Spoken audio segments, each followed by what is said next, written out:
So that's only on the Mood film. You don't want to hear from me, you want to hear from our 4 experts and let them introduce themselves. My name is Tony Chambers, I'm editor-in-chief of Wallpaper magazine. Hello everybody, I'm Sasha Wilkins, I'm the editor and founder of a digital lifestyle platform called lunatic@londonbell.com. My name is Dylan Jones, I'm the editor of GQ magazine in the UK. Good afternoon, my name is Mark Isaac, I head up global marketing for Vertu, the luxury communications company. I think whenever we're in times of economic crisis, people tend to hanker for the past, and that's a very, the Mad Men world is a very safe world to be. You've done four covers based on that. We've done 4, and I think we're going to get a 5th out of it actually. We've talked obviously about people wanting to go back to simple, refined elements during times of economic work and stress, but the thing is this is very simple. People looked great then.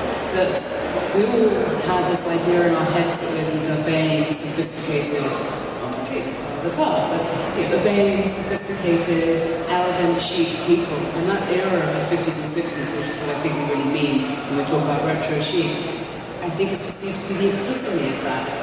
Of course, the future looked like back down, the clothes were particularly comfortable, we didn't have modern fibers, we didn't have clothing technology, deodorant. And I'm sure that if you actually went back, you'd want to be in that time. But the distillation of what we see as retro chic is incredibly appealing because everyone just looked great. It's a trend that's not only at its height at the moment, but will actually, it's not at its height, I think its height will be in the next few years. From the evidence of the catwalks in Milan and Paris, and most recently the Dior Couture show, which was one of the most eagerly awaited shows for some years, as it was Raf Simons' first collection since the departure of John Galliano.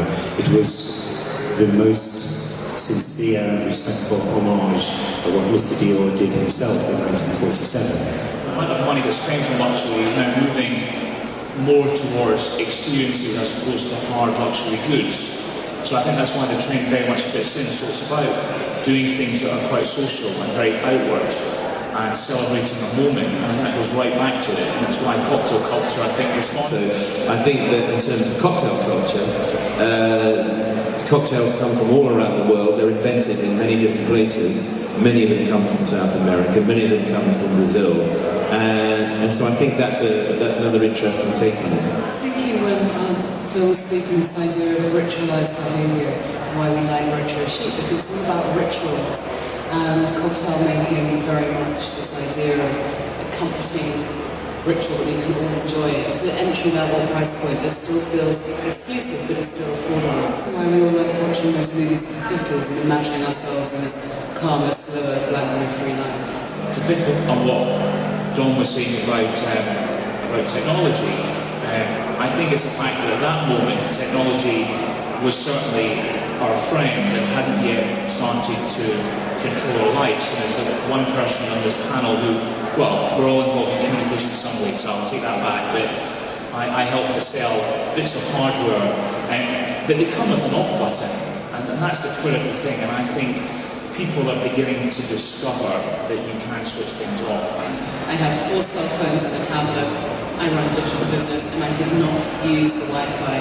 The idea of having like 12 hours of reading time interrupted by email brought me out in hives. The espresso martini, which was I was introduced to at the opening of Soho House in Berlin a few years ago, and I was about to go to bed at a very respectable hour, about 1 o'clock in the morning, and then someone said, it was Jeremy King, said, have you ever had an espresso martini?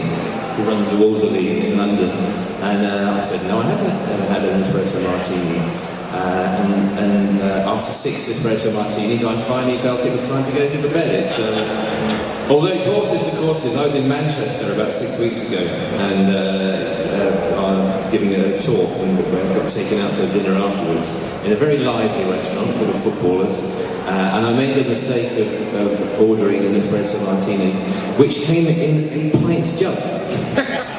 I think just one more thing about the cocktail is I think the important thing for a man is you should never be seen drinking a cocktail through a straw. There was a Steve Carell, Ryan Gosling film a couple of years ago. I can't remember the name of it. And Gosling is Steve Carell's mentor, and he says no man should ever be seen drinking a drink through a straw. My favourite is just a very pure martini. for the simple reason that it makes you very happy.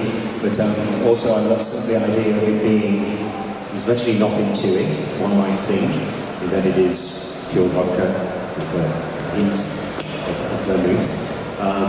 But it can go so badly wrong, or so wonderfully right. And it's incredible that there can be that. I think my rule is the simpler the drink, the more potential to get it hideously wrong. I think it's a great moment that there's a healthy appreciation of professionals, whether that be a carpenter or a tailor or a cocktail maker. I think it's a mixologist. I think it's wonderful. That's a great moment.